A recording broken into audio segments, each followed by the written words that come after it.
ನಮಸ್ತೆ ವೀಕ್ಷಕರೇ, ಯೋಗವನ ಬೆಟ್ಟದ ಮನೆಮದ್ದು ಕಾರ್ಯಕ್ರಮಕ್ಕೆ ತಮಗೆಲ್ಲರಿಗೂ ಆತ್ಮೀಯವಾದ ಸ್ವಾಗತ. ಈ ನಿದ್ರೆ ಅನ್ನೋದು ಮನುಷ್ಯನಿಗೆ ಎಷ್ಟು ಮುಖ್ಯ ಅಲ್ವಾ?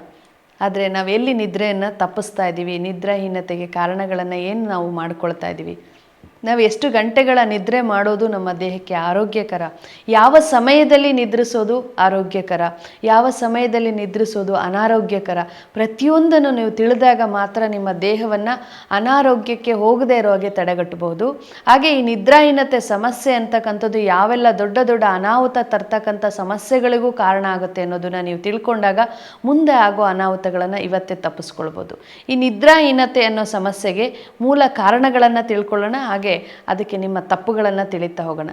ನಿದ್ರೆ ಸಮಸ್ಯೆ ಕೆಲವರಿಗೆ ತಾವಾಗೇ ನಿದ್ರೆಗೆಡೋ ಅಭ್ಯಾಸವಿರುತ್ತೆ, ಕೆಲವರಿಗೆ ನಿದ್ರೆ ಮಾಡಬೇಕು ಅಂದರೂ ನಿದ್ರೆ ಬರ್ತಾ ಇರೋದಿಲ್ಲ, ಕೆಲವರು ನಿದ್ರೆ ಹೋಗ್ತಾರೆ ಮಧ್ಯರಾತ್ರಿಯಲ್ಲಿ ಎಚ್ಚರ ಆಗ್ತಾರೆ, ಎಚ್ಚರ ಆದಮೇಲೆ ನಿದ್ದೆ ಬರೋದಿಲ್ಲ.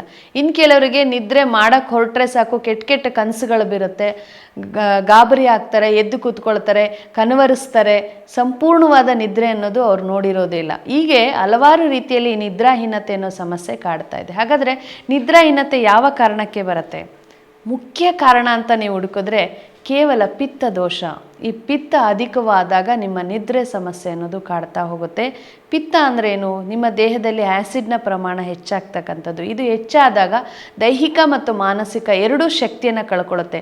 ನಮ್ಮ ದೇಹ ಯಾವುದೇ ಕಾರ್ಯನಿರ್ವಹಿಸಬೇಕಂದ್ರೂ, ಒಂದು ಯೋಚನೆ ಮಾಡಬೇಕಂದ್ರೂ, ಒಂದು ಕೆಲಸ ಮಾಡಬೇಕಂದ್ರೂ, ಒಂದು ನಿದ್ರೆ ಮಾಡಬೇಕಂದ್ರೂ ಕೂಡ ಅದಕ್ಕೆ ಶಕ್ತಿ ಬೇಕು. ಆ ಶಕ್ತಿಯನ್ನು ನಾವು ಪೂರೈಕೆ ಮಾಡಿಲ್ಲ ಅಂದರೆ ಅದು ನಿದ್ರೆ ಕೂಡ ಸರಿಯಾಗಿ ಮಾಡೋದಿಲ್ಲ. ಇದೇ ನಾವು ಮಾಡ್ತಿರೋಂಥ ತಪ್ಪಾಗುತ್ತೆ.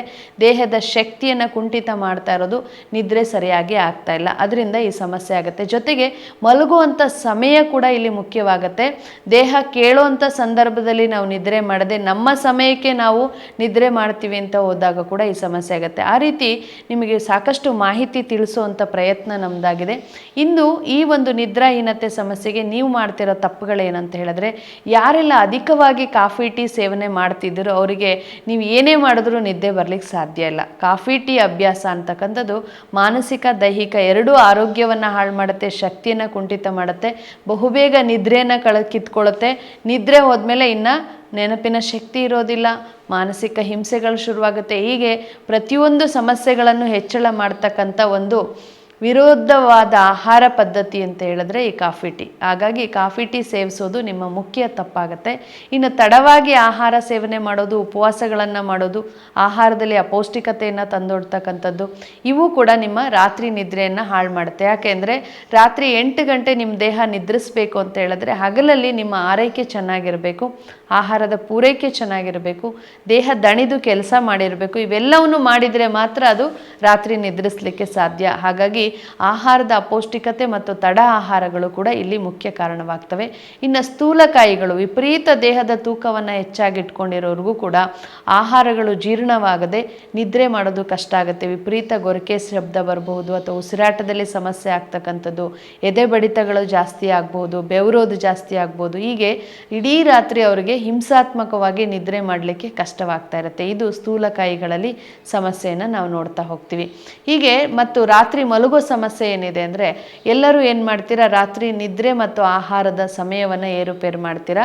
ರಾತ್ರಿ ನೀವು ಚೆನ್ನಾಗಿ ನಿದ್ರೆ ಮಾಡಬೇಕಂತ ಹೇಳಿದ್ರೆ ನಿಮ್ಮ ಆಹಾರದ ಸಮಯ ರಾತ್ರಿ 7:30 ಇಂದ 8 ಗಂಟೆ ಒಳಗಾಗಿ ಮುಗಿಸ್ಕೊಳ್ಬೇಕು.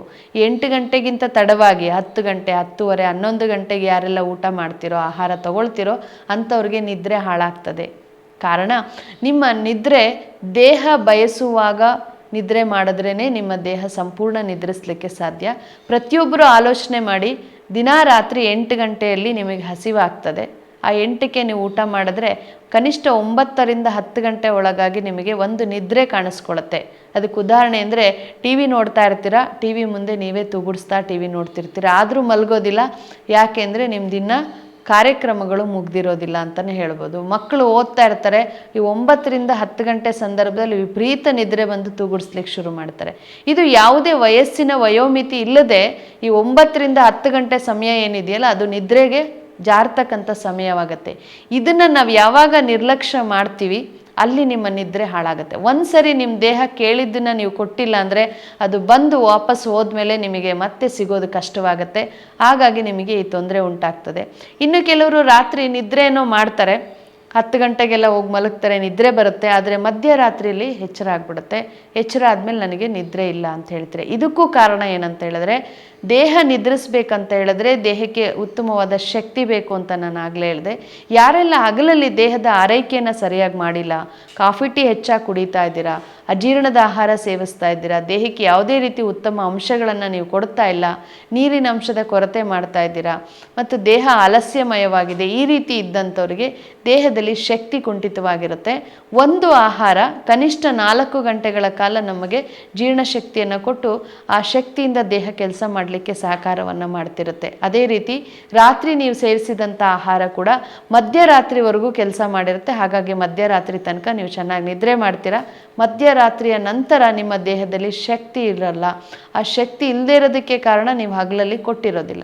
ಹಗಲೆಲ್ಲ ನೀವು ಸರಿಯಾದ ಶಕ್ತಿಯನ್ನು ಕೊಟ್ಟಿದ್ರೆ ಮಧ್ಯರಾತ್ರಿ ನಿಮ್ಮ ರಾತ್ರಿ ಆಹಾರದ ಶಕ್ತಿ ಖಾಲಿಯಾದ ಮೇಲೂ ದೇಹ ಮಲಗ್ತಾ ಇತ್ತು.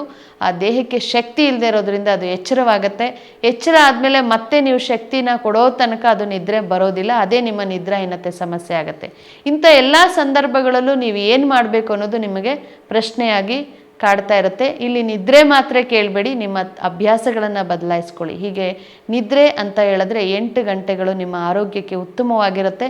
ರಾತ್ರಿ 10 ಗಂಟೆಗೆ ಮಲಗುವಂಥದ್ದು, ಬೆಳಗ್ಗೆ 5ರಿಂದ 6 ಗಂಟೆಯಲ್ಲಿ ಏಳುವಂಥ ಅಭ್ಯಾಸ, ರಾತ್ರಿ 8 ಗಂಟೆಗಳ ನಿದ್ರೆ ನಿಮ್ಮ ಆರೋಗ್ಯವನ್ನು ತರುತ್ತೆ. ಇನ್ನು ಹಗಲಲ್ಲಿ ಮಾಡ್ತಕ್ಕಂಥ ನಿದ್ರೆ ಅನಾರೋಗ್ಯಕ್ಕೆ ಕಾರಣವಾಗುತ್ತೆ. ಹಗಲು 1 ಗಂಟೆಗಳ ನಿದ್ರೆ ರಾತ್ರಿ 4 ಗಂಟೆಗಳ ನಿದ್ರೆಯನ್ನು ಹಾಳು ಮಾಡುತ್ತೆ ಅಂತಲೇ ಹೇಳ್ಬೋದು. ಹಾಗಾಗಿ ಹಗಲಲ್ಲಿ ನಿದ್ರೆ ಮಾಡೋದು ಅನಾರೋಗ್ಯಕರ, ರಾತ್ರಿ ನಿದ್ರೆ ಆರೋಗ್ಯಕರ. ಈ ಸಮಯವನ್ನು ನೀವು ಉಪಯೋಗಿಸ್ಕೊಳ್ಳಿ. ಇನ್ನು ನಿದ್ರೆ ಬರಬೇಕಂತ ಹೇಳಿದ್ರೆ ನೀವೇನೆಲ್ಲ ಮಾಡಬೇಕಂದ್ರೆ, ಕಾಫಿ ಟೀ ಚಟವನ್ನು ನಿಲ್ಲಿಸಿ ಜೀರಿಗೆ ಧನ್ಯ ಕಷಾಯವನ್ನು ಅಭ್ಯಾಸ ಮಾಡಿ, ಅಥವಾ ಹಾಲನ್ನು ಕುಡಿಯೋ ಅಭ್ಯಾಸ ಮಾಡಿ, ನಿದ್ರೆ ಚೆನ್ನಾಗಿ ಬರುತ್ತೆ. ರಾತ್ರಿ ಮಲಗುವಾಗ ನೀವು ಹಾಲುವನ್ನು ಸೇವನೆ ಮಾಡೋದು ನಿದ್ರೆಯನ್ನು ತರುತ್ತೆ, ಅಥವಾ ಮಲಗೋ ಮುಂಚೆ ಹಾಲು ಕುಡಿದು ಮಲಗೋದು ನಿದ್ರೆ ಚೆನ್ನಾಗಿ ಬರುತ್ತೆ. ಗಸಗಸೆ ಪಾಯಸವನ್ನು ಸೇವಿಸಿ ಮಲಗಿದ್ರೂ ಕೂಡ ನಿದ್ರೆ ಚೆನ್ನಾಗಿ ಬರುತ್ತೆ. ರಾತ್ರಿ ಮಲಗೋದೇನು ಸಮಸ್ಯೆ ಇಲ್ಲ, ಮಧ್ಯೆ ಎಚ್ಚರ ಆಗ್ತಿದೆ ಅಂದರೆ ರಾತ್ರಿನೇ ಒಂದು ಸಿರಿಧಾನ್ಯದ ಗಂಜಿಯನ್ನು ಮಾಡಿಟ್ಕೊಳ್ಳಿ. ಮಧ್ಯರಾತ್ರಿ ಎಚ್ಚರ ಆದ ತಕ್ಷಣ ಗಂಜಿ ಸೇವನೆ ಮಾಡಿ ಮತ್ತೆ ಮಲಗಿ ಸಂಪೂರ್ಣ ನಿದ್ರೆ ನಿಮ್ದಾಗುತ್ತೆ. ಇದು ನಿಮ್ಮ ಇಡೀ ದಿನದ ಬದಲಾವಣೆ ಆಗ್ತಾ ಆಗ್ತಾ 1 ವಾರಗಳಲ್ಲಿ ನಿಮ್ಮ ನಿದ್ರೆ ಚೆನ್ನಾಗಿ ಆಗ್ತಾ ಹೋಗುತ್ತೆ. ನಿದ್ರೆ ಚೆನ್ನಾಗಾದ್ಮೇಲೆ ನಿಮ್ಗೆ ಯಾವುದೇ ರೀತಿ ಸಮಸ್ಯೆ ಇಲ್ಲ ಅನ್ನೋದು ನಿಮಗೆ ಅರ್ಥ ಆಗುತ್ತೆ. ಇನ್ನು ಮುಖ್ಯವಾದ ಮನೆಮದ್ದು ಅಂತ ಹೇಳಿದ್ರೆ, ಖಾಲಿ ಹೊಟ್ಟೆಯಲ್ಲಿ ಹುಣಸೆ ಹಣ್ಣಿನ ಪಾನಕವನ್ನು ಸೇವಿಸ್ತಕ್ಕಂಥದ್ದು. ಬೆಳಗ್ಗೆ ಎದ್ದ ತಕ್ಷಣ ಹುಣಸೆ ರಸ, ಏಲಕ್ಕಿ, ಬೆಲ್ಲ ಹಾಕಿರ್ತಕ್ಕಂಥ ಪಾನಕವನ್ನು ಖಾಲಿ ಹೊಟ್ಟೆಗೆ ಸೇವಿಸಿ ನಂತರ 1 ಲೋಟ ಗಂಜಿ ಅಥವಾ ಹಣ್ಣನ್ನು ಸೇವನೆ ಮಾಡೋದ್ರಿಂದ ನಿಮ್ಮ ದೇಹದ ಶಕ್ತಿ ಹೆಚ್ಚಳ ಆಗುತ್ತೆ, ಪಿತ್ತದೋಷ ನಿವಾರಣೆ ಆಗುತ್ತೆ, ನಿದ್ರೆ ಚೆನ್ನಾಗಿ ಬರುತ್ತೆ. ಇದೆಲ್ಲವನ್ನು ನೀವು ಮನೆಯಲ್ಲೇ ಅನುಸರಿಸಿ ನಿಮ್ಮ ನಿದ್ರಾಹೀನತೆ ಸಮಸ್ಯೆಯಿಂದ ಹೊರಗೆ ಬನ್ನಿ. ಏನಾದರೂ ನಿಮ್ಮಿಂದ ಯಾವುದೇ ಸಮಸ್ಯೆಯನ್ನು ಸರಿಪಡಿಸ್ಕೊಳ್ಳೋಕ್ಕಾಗ್ತಿಲ್ಲ ಅಂತ ಹೇಳಿದ್ರೆ ಚಿಂತೆ ಪಡೋ ಅವಶ್ಯಕತೆ ಇಲ್ಲ. ಯೋಗವನ ಬೆಟ್ಟದ ಚಿಕಿತ್ಸೆಯನ್ನು ಪಡೆದು ನಿಮ್ಮ ಎಲ್ಲ ಸಮಸ್ಯೆಗಳನ್ನು ನಿವಾರಣೆ ಮಾಡ್ಕೊಳ್ಬೋದು. ಅದೇ ರೀತಿ ನಿದ್ರಾಹೀನತೆ ಸಮಸ್ಯೆಯನ್ನು ಕೂಡ ಕೆಲವೇ ದಿನಗಳಲ್ಲಿ ನಿವಾರಣೆ ಮಾಡ್ಕೊಳ್ಬಹುದು ಅಂತ ಹೇಳ್ತಾ, ಇನ್ನು ಈ ಒಂದು ವಿಚಾರವನ್ನು ನೀವು ತಿಳ್ಕೊಳ್ಬೇಕಂತ ಹೇಳಿದ್ರೆ ದೂರವಾಣಿ ಸಂಖ್ಯೆಗೆ ಕರೆ ಮಾಡಿ ನಿಮ್ಮ ಎಲ್ಲ ಮಾಹಿತಿಯನ್ನು ನೀವು ಪಡೆದುಕೊಳ್ಬೋದು. ನಮಸ್ಕಾರ.